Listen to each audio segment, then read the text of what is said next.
Últimamente leo con bastante frecuencia que el tema de discusión entre los fans es que Frankenstein no es el monstruo sino su creador. ¿Puede ser que los temas de discusión estén a ese nivel de profundidad o es que el algoritmo me está llevando por lugares inhóspitos? Esta noche invitamos y le damos la palabra al monstruo y también a otro, a Hugo el jorobado, porque ya estoy cansado de leer opiniones de otros hablando por el otro. Todos a bordo. Munirse de salvavidas. Está por soltar amarras. Selecciones de Cineficción Radio. Por el éter de Metroficción Radio.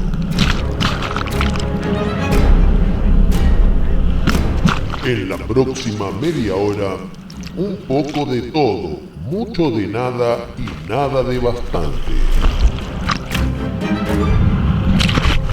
El universo del horror, lo fantástico y algo más.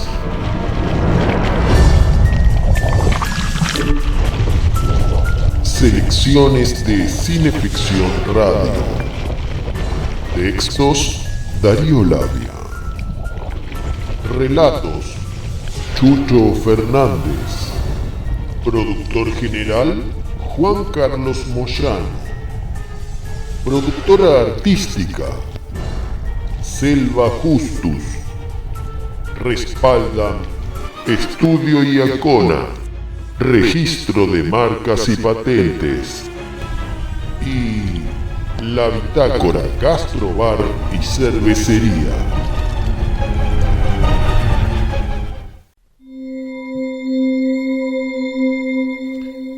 En 1816, Mary Shelley imaginó la historia de un joven estudiante que construía un ser humano y al darle vida lo abandonaba a su suerte. La novela Frankenstein o el moderno Prometeo da voz al creador, pero también a su creación.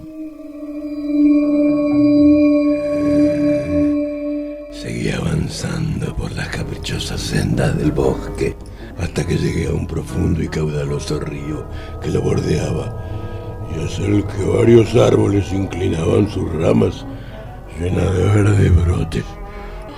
Aquí me detuve, dudando sobre el camino que debía seguir, cuando el murmullo de una voz me impulsó a ocultarme a la sombra de un ciprés. Apenas había tenido tiempo de esconderme cuando apareció una niñita corriendo hacia donde yo estaba, como si jugara a escaparse de alguien. Seguía corriendo por el escarpado margen del río cuando repentinamente se resbaló y cayó al agua. Abandoné precipitadamente mi escondrijo y tras una ardua lucha contra la corriente conseguí sacarla y arrastrarla a la orilla. Se encontraba sin sentido. Yo intentaba por todos los medios hacerla volver en sí cuando me interrumpió la llegada de un campesino que debía ser la persona de la que, en broma, huía la niña. Al verme se lanzó sobre mí y arrancándome a la pequeña de los brazos se encaminó con rapidez hacia la parte más espesa del bosque. Sin saber por qué lo seguí velozmente. Pero cuando el hombre vio que me acercaba, me apuntó con una escopeta y disparó. Caí al suelo mientras él se adentró en el bosque. Esta era, pues, la recompensa a mi bondad.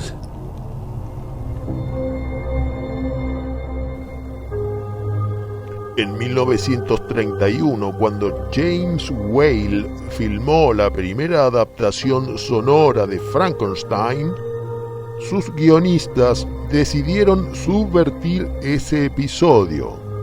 Si la novela hacía que el monstruo rescatara a una menor de ahogarse y fuera perseguido por un malentendido, en la película el malentendido ocurre primero y el monstruo provocaba el ahogamiento de una niña. ¿Quieres una de mis flores?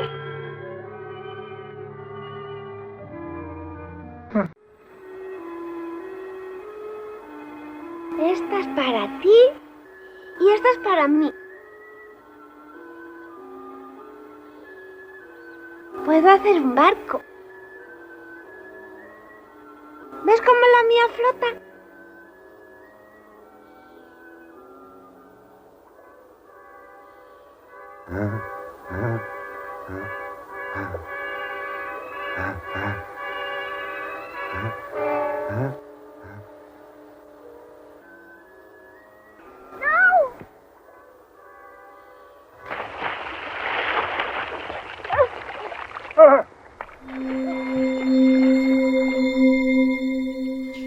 Cuando la película se preparó para reestrenarse en 1937,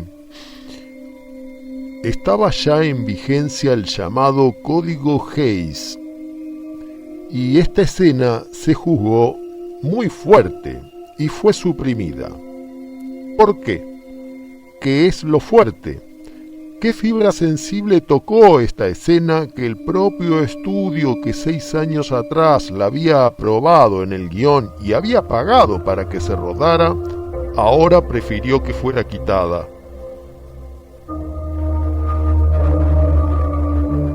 Esta noche en Selecciones de Cineficción Radio flotaremos a la deriva de un río en agitación constante.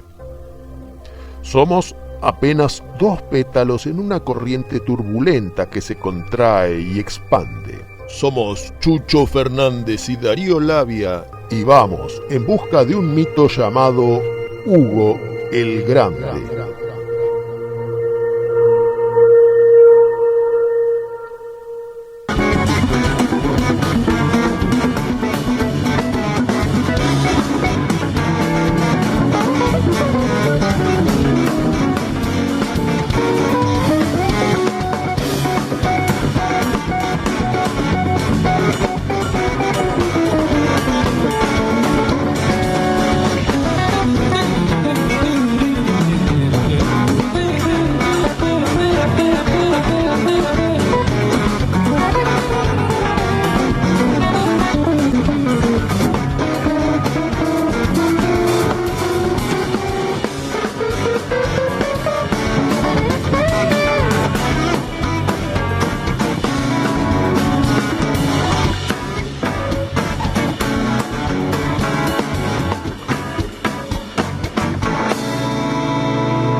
Acompañan Cineficción Radio estas empresas interesadas en el buen horror: Camauer Rental y Estudio, Pablo Sala, música original, y Richard Tattoo, en Galería Bond Street, Richard Tattoo.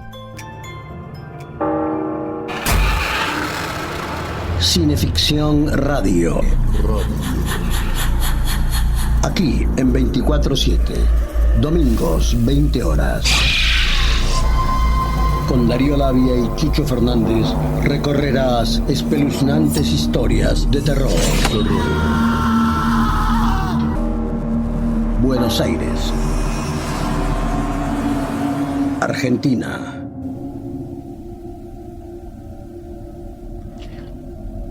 En 1960, Robert Bloch publicó un artículo acerca del género horrorífico.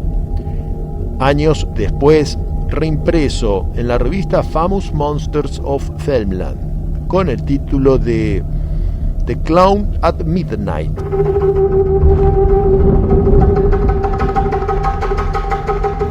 En ese texto nos cuenta acerca del corte que sufrió el film Frankenstein.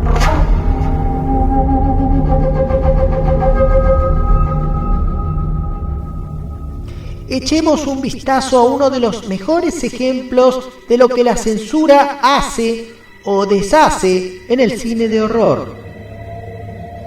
Después de 30 años de repetición y burlesco, difícilmente los espectadores puedan ver el Frankenstein original y capturar su impacto inicial, y mucho menos viéndolo en un televisor de 21 pulgadas, emparedado entre comerciales de anticaspa y desodorantes. Pero en aquella época Frankenstein fue un auténtico relato de horror. Su tema del monstruo suelto es aún base de las películas de ciencia ficción de hoy. La primera escena del monstruo tambaleante que se aparece de espaldas a cámara y camina en reversa, o su deambular por los pasadizos del castillo, transmitían una genuina sensación de lo sobrenatural. Hubo dos versiones de Frankenstein. Una es la usualmente emitida por televisión, en la que el monstruo se acerca a una niña que juega a deshojar florecillas y arrojar los pétalos a la orilla de un río. Hay un corte abrupto y en la siguiente escena vemos que la niña está muerta y es llevada en brazos por su desconcertado padre. En la versión no censurada, el episodio de la niña arrojando los pétalos continúa, y cuando se acaban las flores, el monstruo, no por maldad sino simplemente por confusión, toma a la niña en sus brazos y la arroja al agua. Es muy ignorante para comprenderlo, pero si los pétalos se veían más hermosos flotando en el agua, ¿por qué la niña no?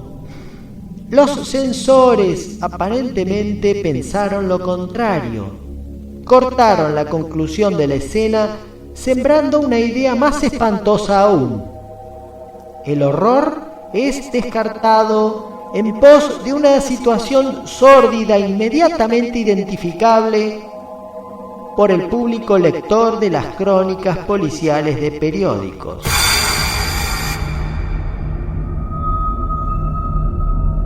El origen de que el monstruo ahogue a una niña proviene de la obra teatral en la que se basaron los guionistas del film. En el segundo acto de la citada obra, el monstruo conoce a Katrina, hermana menor de Víctor Frankenstein. Katrina tenía una paloma enjaulada y el monstruo abre la jaula, pero la paloma, en vez de volar, cae en el medio de un lago. Empecinada en rescatarla, Katrina sale en un bote rumbo al lugar donde está la paloma, pero al llegar, el bote se vuelca y la niña, que no sabía nadar, se ahoga. Esto no se ve en escena, sino que el público ya ve al monstruo acarreando el cuerpo muerto de la chica a través de la calle del pueblo ante los vecinos, que sacan la veloz conclusión de que el monstruo había matado a su amiga.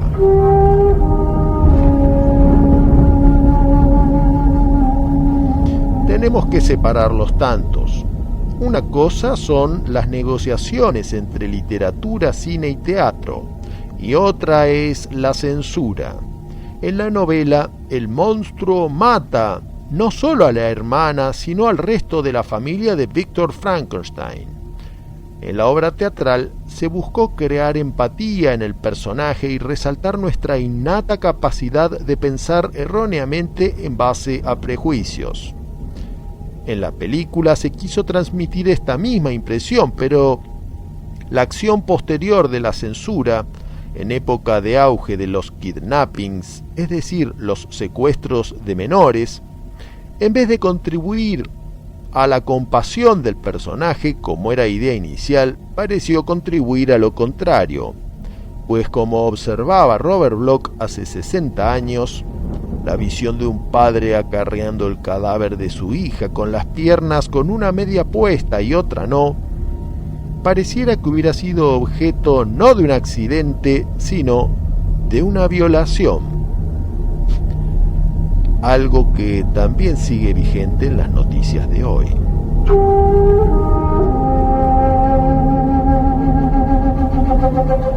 El código Hays no fue impuesto por el gobierno ni por la iglesia, sino por la propia industria del cine. Entonces, nos preguntamos, ¿qué persigue realmente la censura? ¿Cuál es su misión? Nos dice Richard Millan, escritor pulp y guionista, en el artículo titulado Hollywoodanit.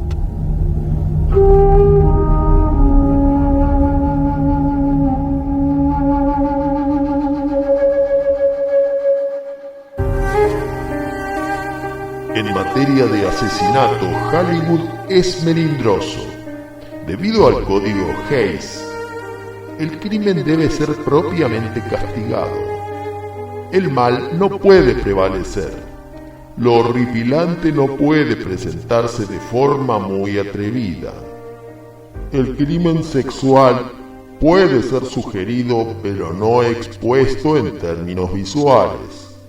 La maternidad no puede ser deshonrada ni la religión ridiculizada. El asesino no puede seccionar los pechos de una mujer. Si es un destripador, lo rebanado no puede ser claramente exhibido. Un cadáver debe verse sin mutilaciones. Un poco de sangre en la boca o una mancha en la camisa a la altura del corazón está bien, pero no se pueden mostrar intestinos, cuerpos decapitados, cabezas ni extremidades sueltas. Una puñalada limpia, un disparo certero, un breve e intenso estrangulamiento, así debe ser. El veneno moderadamente y sin vómitos, por favor, y tampoco convulsiones. Los tabúes de Hollywood, autoimpuestos por la censura, son para proteger a las masas altamente sugestionables, para quienes el asesinato es asesinato y no un ejercicio mental. Las películas difieren de los libros en ese aspecto. Los libros, para la minoría que lee, son una diversión escapista. Las películas, para la mayoría de la gente, son la vida real.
Che, la gorra mía no dice nada. Tiene una tira azul y no tiene más nada. ¿La tuya está igual? No, la mía tiene un águila. ¿Un qué? Un águila. ¿Y por qué tiene un águila y yo no tengo nada? Por la tirita, es lo mismo. Ah, ¿qué vengo a hacer? El último orejón del tarro. No lo tomes así. Hay algunos uniformes que no tienen ni tirita ni gorra. ¿Y eso quiénes son? Son las chicas que andan por acá, los muchachos que andan de maestranza. Ah, eso no tiene ni tirita ni gorra. O sea, yo soy superior a ellos. ¡Claro! Ah, y vos tenés un águila. Yo tengo un águila en el gorro, en el coso, en la gorra, en el sombrero. Ah, quiere decir que sos importante. Claro, igual era antes, ¿no? Cineficción Radio. Espeluznantes historias de terror. No se deje intimidar por el cine y los matones de Marcellus Wallace. Cineficción, para estar bien informado y esquivar todas las balas. Para adquirir Cineficción, consulte en cinefanía.com.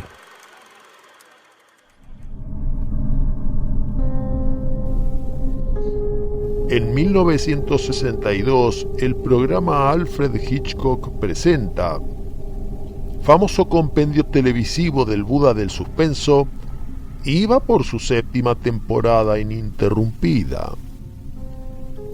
Habiendo demostrado sus virtudes con el éxito rotundo de Psicosis, Hitchcock cooptó al autor de la novela, Robert Bloch, como suministrador de argumentos para la serie.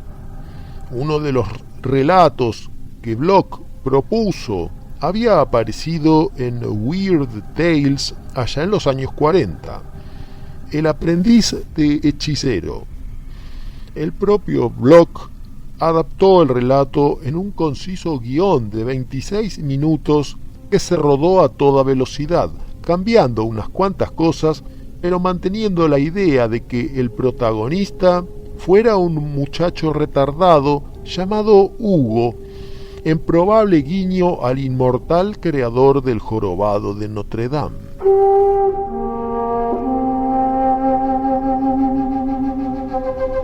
Sin embargo, antes de su emisión, la empresa auspiciante del programa, Revlon, mandó una orden judicial para que no se emitiese. Esta famosa censura hizo que El aprendiz de hechicero quedara inédito y se viera recién en las repeticiones de medianoche años después.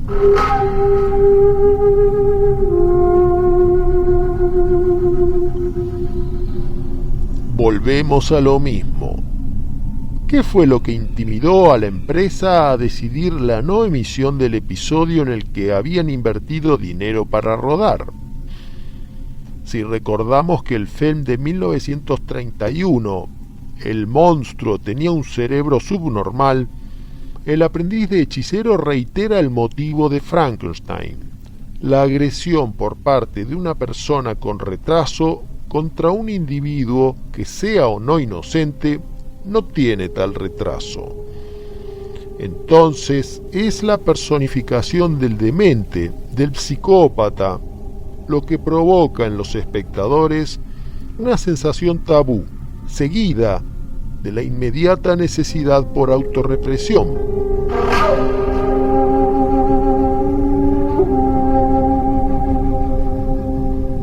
Hoy en día el código Hays ya no rige. Nuestro ente de calificación cinematográfica ha sido disuelto. Ya no hay posibilidades de que ningún organismo, institución o empresa patrocinante puedan ejercer censura. Sin embargo, la censura sigue existiendo. Claro, de otra manera. Está nuestra propia censura, la que imponemos a través de herramientas virtuales creadas para que las redes sociales puedan seguir acaparando nuestra vida por encima de la realidad.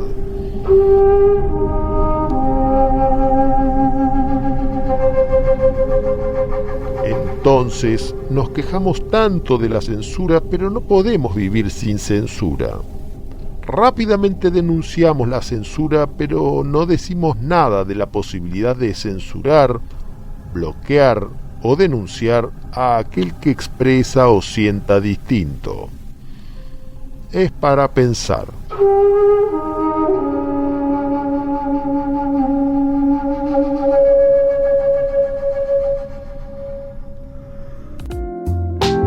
Tu día es hoy, disfrútalo en la Bitácora Gastrobar y Cervecería, Avenida Santa Fe 1602, Martínez. Seguinos en redes sociales, la Bitácora Gastrobar y Cervecería.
Estamos escuchando Cineficción Radio, con la conducción de Chucho Fernández y Darío Labia.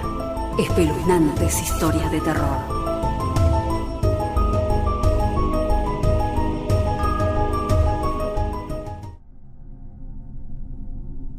Último acto de este programa especial, los dejo con el camarada Chucho y El aprendiz de hechicero. Relato publicado originalmente en el número de enero de 1949 de Weird Tales y traducido por José Luis Moreno Ruiz para el volumen Dulces Sueños, 15 historias macabras del maestro del horror, publicado como número 61 de la colección gótica por Valdemar Ediciones en 2005.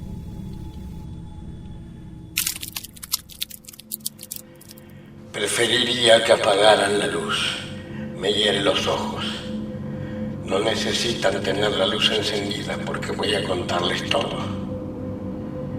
Y no me miren, por favor. ¿Cómo puedo pensar con todos ustedes mirando y preguntando una y otra vez? De acuerdo, me tranquilizaré. Saben que jamás he hecho daño a nadie. Lo que ocurrió fue solo un accidente. Fue porque perdí el poder. No estoy inventando nada. Es la verdad. Puedo probarlo. Les contaré todo lo que pasó desde el principio. Pero apaguen esa luz. Me llamo Hugo, solo Hugo. Así me llamaron siempre en el hogar. Viví en el hogar desde que tengo memoria. Las hermanas me trataban muy bien. Los otros chicos eran malos. No querían jugar conmigo por mi espalda jorobada y mi ojo desviado. Pero las hermanas siempre fueron buenas conmigo. Nunca me castigaron ni me pegaron. Todo comenzó después que huí del hogar. Recuerdo la nieve en la callejuela congelándome. Recuerdo caer al suelo sin fuerzas y comenzar a hundirme en la nieve. Hasta que desperté. Estaba en un lugar cálido, en el camerino de un teatro, y había un ángel que me miraba. Sí, creí que era un ángel y me sonrió. Tenía el pelo largo como las cuerdas de un arpa. Me dio algo caliente de beber. Yo estaba tumbado en un sofá y ella sostuvo mi cabeza mientras bebía. Como pensé que era un ángel, le pregunté si me había muerto. Y me dijo que Víctor Sadini me había encontrado y me había rescatado. El gran Sadini, un mago. Le sonreí. Su nombre era Isabel. Era un bonito nombre. Lo repetí para mí mismo, hasta volverme a dormir. No sé cuánto tardé en despertarme, pero cuando lo hice vi un hombre alto con el pelo negro y bigotes en punta. Vestía todo de negro y tenía los ojos también negros. Pensé que era el diablo. Me aterroricé y cerré los ojos muy fuerte.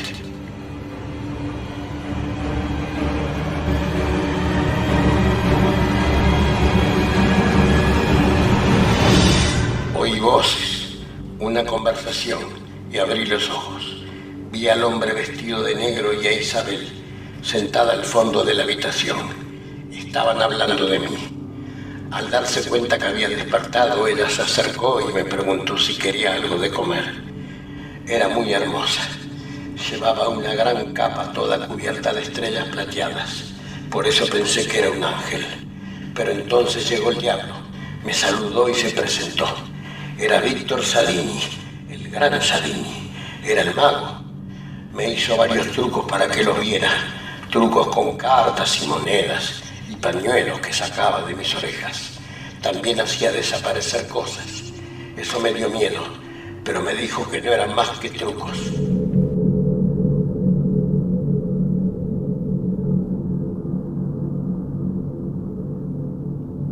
Al otro día me llevó a un lado del escenario, mientras él se ponía justo frente al público y hacía su acto. Hacía cosas increíbles. Isabel se tendía en una mesa.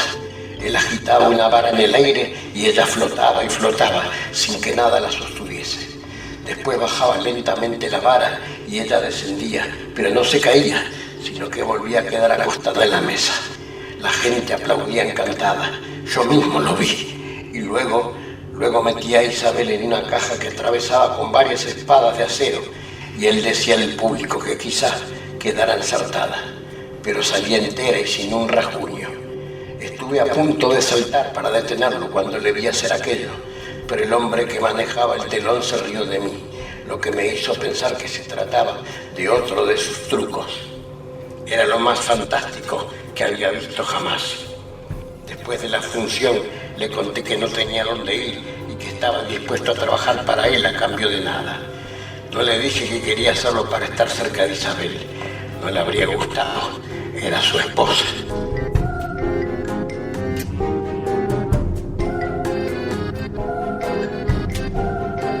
Cuando se acabó el espectáculo, salimos hacia Toledo. Fuimos en tren y yo fui con ellos. Era el nuevo ayudante de Sadini. Así fue. Fuimos a Toledo y a Detroit y a Indianápolis y a Chicago y a Milwaukee, a un montón de ciudades. Todas me gustaron. Siempre al llegar Sadini e Isabel se iban al hotel mientras yo me quedaba con el equipaje, cuidando de que nada se perdiera en el vagón de las maletas. Dormía en el camerino del teatro, pero almorzaba con ellos. Aunque yo no le gustase, Isabel seguía pareciéndome un ángel. Era bellísima, como los ángeles que salían en los libros de las hermanas. Pero era normal que a Isabel no le gustara a alguien tan feo como yo. No sé por qué se habrá casado con Sadini cuando pudo hacerlo con un hombre tan bien parecido como George Wallace. Isabel se cruzaba mucho con George, que actuaba también en la compañía. Era alto, rubio y de ojos azules. Tenía un número en que cantaba y bailaba. A menudo los veía hablar y reírse. Y una vez Isabel dijo que se volvía al hotel porque le dolía la cabeza, pero vi que se metía al camerino de George. Quizá no debí decírselo a Sadini, pero lo hice. Él se enfadó y luego me dijo que no se lo contara a nadie, pero que mantuviera los ojos abiertos. Así que empecé a vigilarlos, y un día en que Sadini fue al centro de la ciudad, los vi entrar de nuevo al camerino. Los miré por el ojo de la cerradura. Empezaron a besarse, pero de repente ella abrió la puerta y ahí estaba yo. Cuando me vio, George trató de echarme mano, pero ella lo impidió. Me sonrió y supe que no estaba enfadada conmigo. Me llevó a su camerino, solo los dos, Isabel y yo. Ella me tomó la mano, me miró a los ojos y me habló con una voz muy dulce, una voz como las estrellas, como el sol. No me atreví a mirarla mucho a los ojos, así que clavé la mirada en la mesa, donde estaba la vara de Sadini. una vara larga y también negra, con empuñadura de oro. No podía dejar de mirarla. Isabel me confesó que George y ella eran amantes y que George quería que se fueran juntos. Le dije que Sadini era un buen hombre, a pesar de que parezca el diablo. Ella, al escuchar eso, abrió los ojos grandes y me dijo que no podía irse porque estaba esclavizada de Sadini y que Sadini era esclavo del diablo. Y tomándome la mano entre las suyas y mirándome fijamente, me confesó que cuando la hace flotar en el escenario no era ningún truco, sino que era brujería. Lo mismo que cuando la atravesaba con espadas, que lo hacía de veras, pero que ella no podía huir porque era su esclava. La única explicación era que el diablo le daba semejantes poderes. Pero me dijo que había una manera de liberarla y que no era pecado hacerlo y que solo yo podía ayudarla. Y entonces me besó. Sí, me besó y me abrazó con fuerza. Sus labios eran dulces y suaves y sus ojos brillaban y me dijo lo que tenía que hacer y cómo hacerlo. Y que eso no sería pecado porque Sadini había vendido su alma al diablo. Me sentí indignado y le prometí que lo haría. Ella me juró que jamás se lo contaría a nadie, por más que algo saliera mal y vinieran a hacerme preguntas. Esa tarde Isabel se fue al hotel y me quedé esperando a que regresara Sadini. Cuando llegó comenzamos a guardar las cosas en los baúles. Ya no quedaba nadie en el teatro salvo el portero, que estaba abajo. Ya estaba todo a oscuras. Sadini estaba empacando las últimas cosas. Allí estaba su vara, en la mesa, brillante. Quise tenerla en mis manos y sentí la magia de ese poder diabólico. Pero no había tiempo que perder. Tenía un punzón de acero en mi mano y se lo clavé 1, 2, 3 veces. Hubo un sonido ahogado, terrible, y cayó al suelo dando un golpe sordo. Pensé en arrastrarlo hasta el callejón trasero, pero en ese momento llamaron a la puerta. Tuve que buscar un rincón y arrimarlo allí. Seguían llamando a la puerta y oí una voz. Era George. Entró. Parecía borracho. Por eso no se dio cuenta de que Sadini estaba muerto en un rincón. Me dijo que tenía que hablar conmigo, que ella le había contado todo, que yo iba a matar a Sadini y que ella avisaría a la policía para que me atraparan, que había bebido, pero que no podía consentir semejante cosa y que por eso quería avisarme. Pero entonces vio a Sadini tirado en el rincón. Se quedó helado, mirando con la boca abierta. No me resultó difícil clavarle el punzón por detrás. Se lo clavé 1 vez, 2 veces, 3 veces, varias veces. George mentía, no era digno de ella. No podía permitir que se la llevara. Sabía que quería la vara, pero la vara era mía. Y la tomé de la mesa. Sentí su poder recorriéndome el brazo, llenándomelo de fuerza. Así estaba con la vara en alto cuando llegó ella.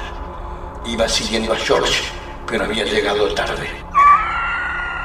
Vio a Sadini muerto en el rincón y vio a George muerto en el piso, pero no decía palabra. Abría la boca, pero no podía decir nada, hasta que se tambaleó y cayó al suelo como desmayada. Yo tenía la vara en la mano. Sentí pena por Sadini y sentí lástima por George. Pero sobre todo sentí mucha pena por Isabel. Miré la vara y tuve una idea. Sadini estaba muerto, George también, pero ella solo estaba desmayada. Isabel no me tenía miedo y me había besado. Y además yo era el único dueño de la vara mágica.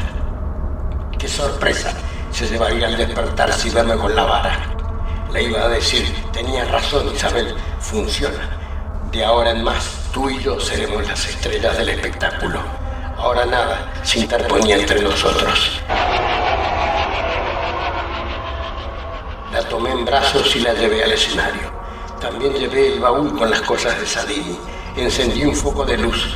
Estaba el teatro vacío. Estábamos solos, rodeados de oscuridad. Me puse la capa de Sadini. Isabel estaba sin conocimiento en el escenario, con la vara en la mano. Era el gran Hugo. Sí, aquella noche fui el gran Hugo. Sabía qué hacer y cómo hacerlo. No precisaba de trucos. Metí a Isabel en la caja, pero cuando la levanté gritó. Gritó espantosamente, una vez, 2 veces, varias veces.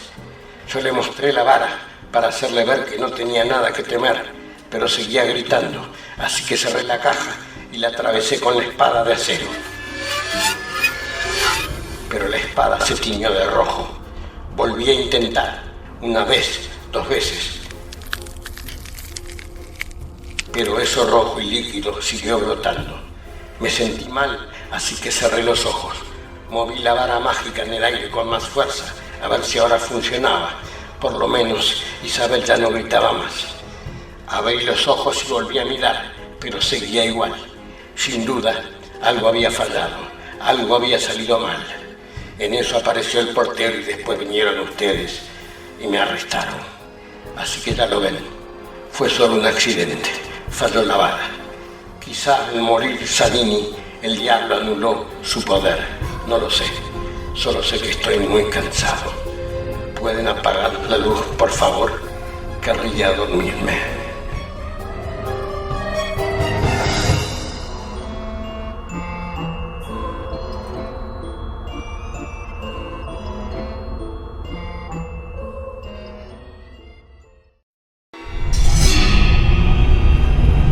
Gracias por volar con Selecciones de Cineficción Radio.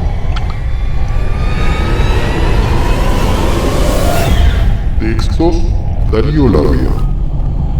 Relatos: Chucho Fernández. Productor general: Juan Carlos Moyano. Productora artística: Selva Justus. Selecciones de Cineficción Radio. Domingos, 20 horas por Metroficción Radio. Se puede ver en el canal de YouTube de Cinefanía. Se puede escuchar en Spotify y las mejores plataformas. Respaldan Estudio Iacona. Para proteger una idea, mejor registrarla con los mejores. Estudio Iacona. Y La Bitácora, tu día es hoy. Disfrútalo en La Bitácora, Gastrobar y Cervecería. Será hasta el próximo domingo a las 20 horas, cuando no quede nadie en los camarotes.